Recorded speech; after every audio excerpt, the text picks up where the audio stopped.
Hello friends, English academic YouTube channel में आप सभी का स्वागत है। आज हम बात करेंगे प्रीपोजिशंस की, जिसकी ऑलमोस्ट 2 वीडियोस बनाकर मैं अपलोड कर चुकी हूँ। यदि आपने इससे पहले फर्स्ट टाइम ये वीडियोस देखने जा रहे हैं तो आप सबसे रिक्वेस्ट है मेरी कि सबसे पहले हमारे इन वीडियोस को देखें ताकि प्रीपोजिशंस क्या है वो चीज़ क्लियर हो जाए। मोस्टली जो प्रीपोजिशंस होती हैं वो सब मैं उन 2 वीडियोज़ में करा चुकी हूँ। आज हम प्रीपोजिशंस के उन वर्ड्स की बात करेंगे जिनके साथ प्रीपोजिशन सेट है। कुछ वर्ड्स होते हैं जिनके साथ प्रीपोजिशंस सेट होती है। एग्जाम्स में उन वर्ड्स को ही मोस्टली पुटअप कर लिया जाता है तथा प्रीपोजिशन के जो सेट वर्ड्स हैं उनको चेंज कर दिया जाता है, और वही हमें फाइंड आउट करना होता है कि कहाँ पे किस वर्ड के साथ क्या प्रीपोजिशन लगती है और एग्ज़ाम में क्या लगा दी गई है। एग्ज़ाम के पॉइंट ऑफ व्यू से ही आज हम यहाँ पे उन प्रीपोजिशंस को देखेंगे।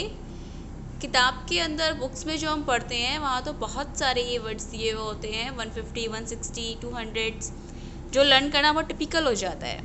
बट जितना मैंने ऑब्जर्व किया है उसके अकॉर्डिंग जितने जो मोस्टली हैं यही प्रीपोजिशंस के वर्ड्स हैं जो मोस्टली हर क्वेश्चन में पूछ लिया जाता है। यदि हमने इनको भी लर्न कर लिया, इनको भी समझ लिया, तो भी हमारा प्रीपोजिशन का टॉपिक ऑलमोस्ट क्लियर हो जाएगा। यदि आप मेरी ये 3 वीडियोस प्रीपोजिशन की देखते हैं तो भी आपका ये टॉपिक 100% क्लियर हो जाता है। इसके अलावा एक्स्ट्रा प्रीपोजिशंस कहीं से कुछ पढ़ने की ज़रूरत नहीं पड़ती है, क्योंकि वो सब एक्स्ट्रा नॉलेज के लिए यदि आपको पढ़ना है तो आप वहाँ से पढ़ सकते हैं। तो आज हम बात करेंगे उन वर्ड्स की, उनके साथ कौन सी प्रीपोजिशंस है जो लगाई जाती है, जबकि एग्ज़ाम में कौन सी गलत प्रीपोजिशंस मोस्टली यूज़ कर ली जाती है।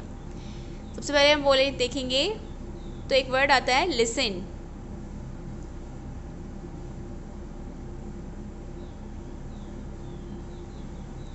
एक वर्ड है लिसन, मार्कर में प्रॉब्लम।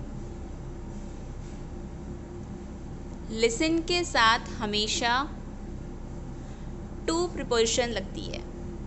लिसन टू, हमेशा क्या लगता है लिसन के साथ? टू लगता है। लिसन टू सुनने के लिए, बट एग्ज़ाम में क्या कर दिया जाता है लिसन के साथ लिसन फॉर हर वॉइस, इस टाइप से लिसन के साथ फॉर लगा दिया जाता है और हमको लगता है कि हाँ ये चीज़ ठीक है लिसन फॉर। तो वो चीज़ भी मोस्टली क्या होता है, हम लोग फ्लुएंटली में बोल रहे होते हैं इंग्लिश, तो उस टाइम हम मोस्टली यदि हमें नॉलेज नहीं होती है इंग्लिश की तो हम फॉर को भी यूज़ में ले लेते हैं, लिसन फॉर। बट लिसन के साथ हमेशा टू प्रीपोजिशन ही आती है, ये सेट की हुई है। फॉर हम यूज़ में नहीं ले सकते, यदि फॉर हम यूज़ में लेंगे तो ये गलत हो जाएगा। लिसन के साथ हमेशा टू प्रीपोजिशन को ही यूज़ में लिया जाता है। अब आगे बात करेंगे तो हम 2 वर्ड होते हैं, एक होता है डिस्पाइट।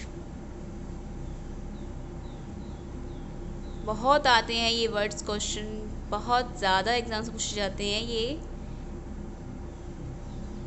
एक डिस्पाइट होता है और एक होता है इंस्पाइट।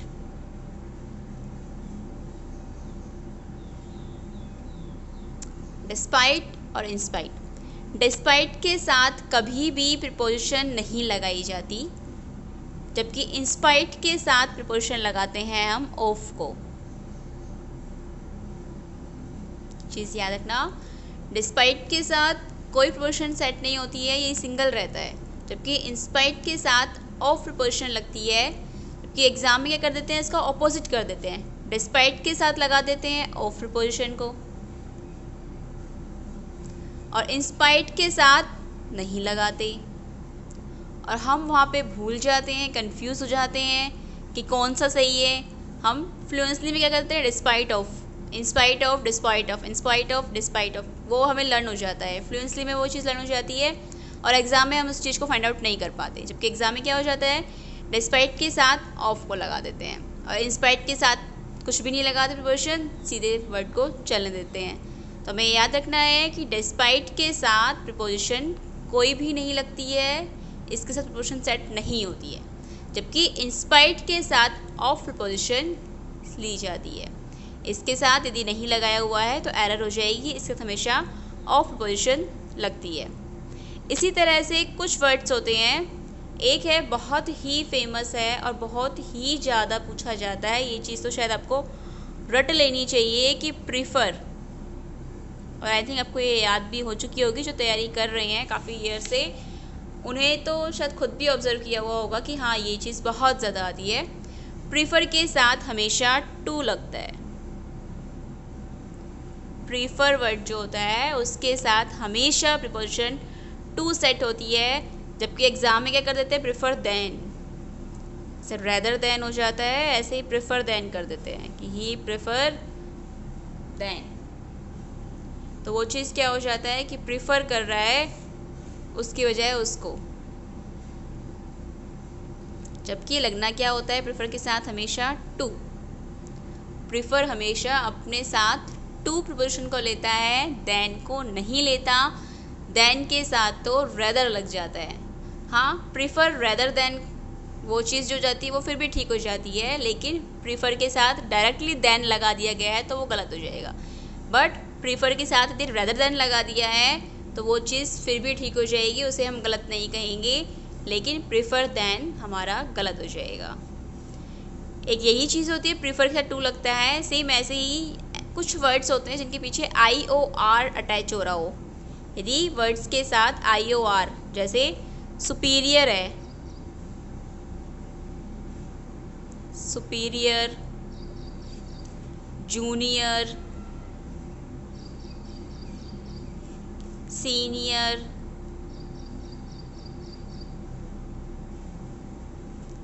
ये वर्ड्स जो हैं जिनमें लास्ट में IOR लग रहा हो, ऐसा कोई भी वर्ड्स आ रहा हो जिसके पीछे IOR लग रहे हो, तो उनके साथ हमेशा प्रीपोजिशन हमारी टू लगती है।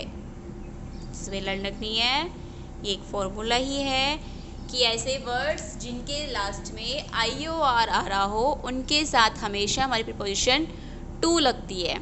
इनके साथ यदि कोई और प्रीपोजिशन दी हुई है तो वो हमारा गलत हो जाएगा। सुपीरियर देन कर दिया हो, सुपीरियर विद कर दिया हो, तो वो चीज़ क्या हो जाएगी, हमारी रॉन्ग हो जाएगी कि इनके साथ कभी भी देन या फिर कुछ भी नहीं लगता। इनके साथ हमेशा क्या फिक्स रहती है, टू।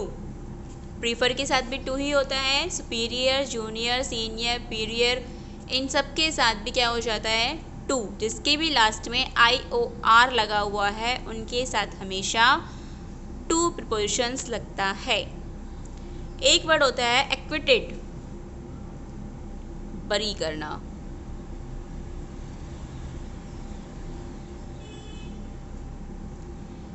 इसके साथ क्या लगता है, ऑफ।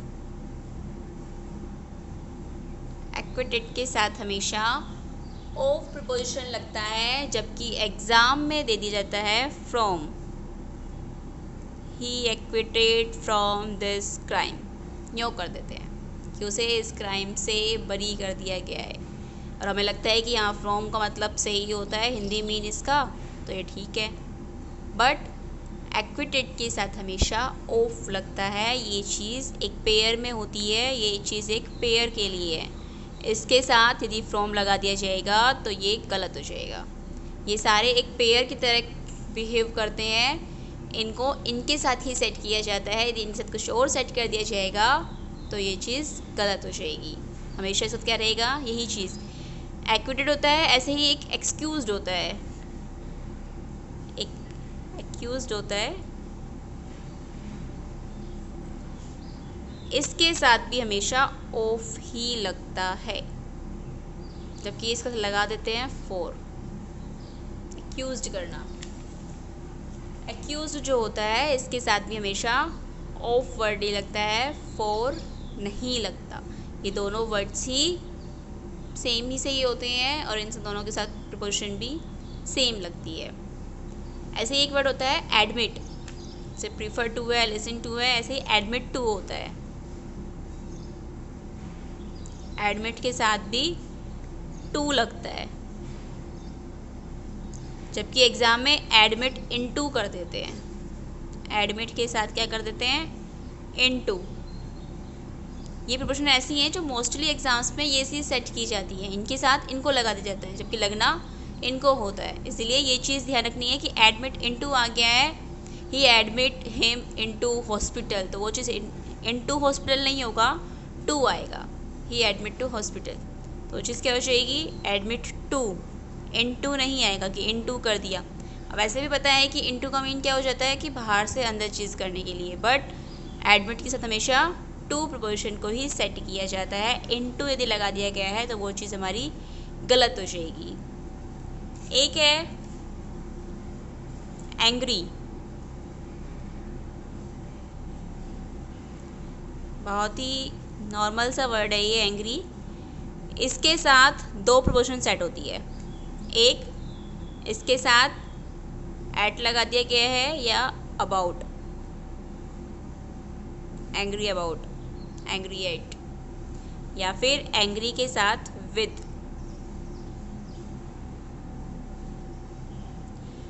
है क्या, एट और अबाउट ये लगते हैं हमेशा किसी चीज़ के ऊपर यदि गुस्सा किया जा रहा है, समथिंग कुछ भी है, कोई केस है, कोई थिंग है, उस पर यदि गुस्सा किया जा रहा है तो angry at, angry about. But यदि किसी पर्सन पे गुस्सा किया जा रहा है, किसी व्यक्ति पे गुस्सा किया जा रहा है, तो क्या लगेगा, with, angry with, he angry with him. तो वो चीज़ क्या रहेगी, एंग्री के साथ यदि वस्तु पे कर रहे हैं तो एट या अबाउट, बट एंग्री के साथ विद लगाएंगे यदि किसी पर्सन पे गुस्सा किया जा रहा है। और हम मोस्टली बोलते टाइम क्या कर देते हैं, ही एंग्री ऑन हिम, मतलब इसके साथ हमेशा ऑन को सेट कर दिया जाता है, जबकि वो गलत हो जाता है। और एग्ज़ाम में भी सेंटेंस में वो एंग्री ऑन कर देता है, बिकॉज हमारा फ्लुएंसी में एंग्री ऑन बोलता है, तो हमें फिर हम वो फाइंड आउट नहीं कर पाते हैं कि यहाँ पे एरर है। हमें लगता है कि यहाँ एंग्री ऑन है, ठीक है, बट ये चीज़ हमें ध्यान रखनी है। ये इंटरचेंजेस भी हो जाता है कि किसी व्यक्ति पे गुस्सा किया जा रहा है और एंग्री एट कर देते हैं, हमें लगता है कि एंग्री एट किया हुआ है, इट मीन्स ठीक है, बट पर्सन पे गुस्सा किया जा रहा है तो एंग्री विद रहेगा, एट या अबाउट नहीं लगेगा। बट किसी वस्तु पे किया जा रहा है तो एंग्री एट, एंग्री अबाउट लगेगा, एंग्री विद कर दिया है तो वो चीज़ हमारी रॉन्ग हो जाएगी। तो ये चीज़ हमें ध्यान रखनी है। सेम यही फॉर्मूला एग्री के साथ भी लगता है, एंग्री और एग्री दोनों ये सुनने में भी सेम से ही हो जाते हैं, गुस्सा और सहमत। यदि टू लगा है, एग्री टू और एग्री विद, एंग्री विद था पर्सन के लिए, वही एग्री विद रहेगा पर्सन के लिए।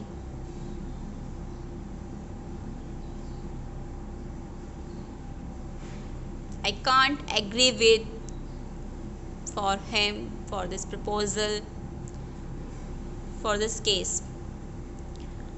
agree with उसके साथ सहमत, किसी व्यक्ति के साथ सहमत होना, किसी व्यक्ति के साथ सपोर्ट करने के लिए, तो वो चीज़ क्या रहेगा, agree with, I agree with him.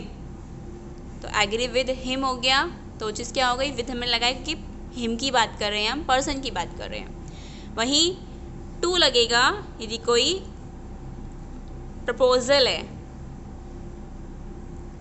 कोई प्रपोजल की बात यदि हम कर रहे हैं, कोई बात है, कोई केस है, उस पे हमें हमारी सहमति देनी है, तो हम टू लगाएंगे। किसी पर्सन के बारे में बात करनी है, हमें किसी पर्सन का साथ देना है तो विद, बट किसी केस पे, किसी क्वेश्चंस के ऊपर हमें हमारी परमिशन देनी है तो एग्री टू।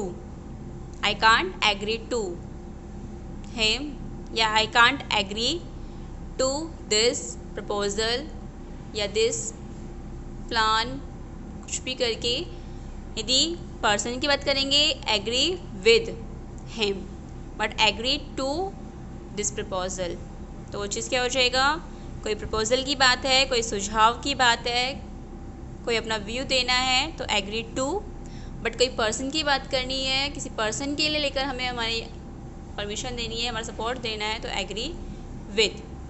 ये दोनों चीज़ें सिमिलरिटी सी हैं, एंग्री और एग्री लगभग सी सेम है। एक हमारा आता है कंट्रोल।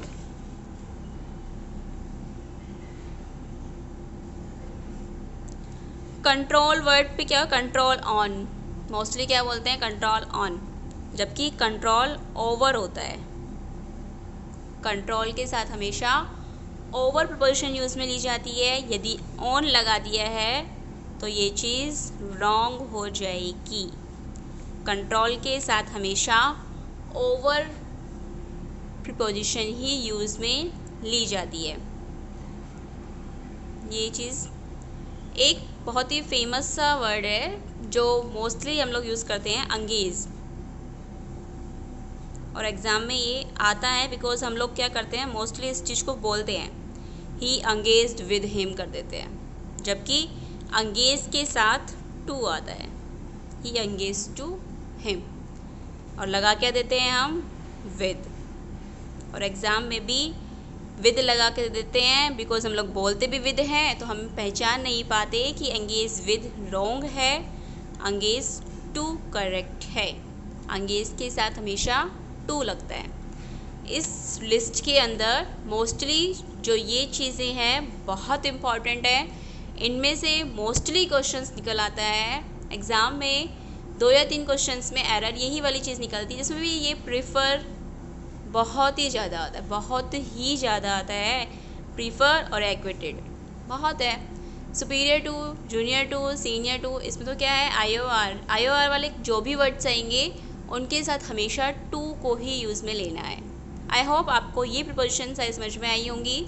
जो मोस्ट ऑफ प्रिपोजिशंस थी वो मैंने यहाँ करा दी हैं। इसके अलावा एक्स्ट्रा नॉलेज आपको लेनी है तो बुक्स के अंदर बहुत से प्रिपोजिशंस हैं, उन्हें आप एक बार देख सकते हैं, ताकि एग्ज़ाम में यदि रेयरली वो प्रिपोजिशंस पूछ लिए जाए तो हम कर सकें। बट जितना ऑब्जर्विंग किया हुआ है, जितने क्वेश्चंस, जितने पेपर्स मैंने देखे हुए हैं, उसके अकॉर्डिंग तो इनमें से ही मोस्टली पूछ लिया जाता है, इनमें से ही लगभग सा आ जाता है। यदि वीडियो पसंद आई हो तो इसे लाइक और शेयर करना ना भूलें। Thank you.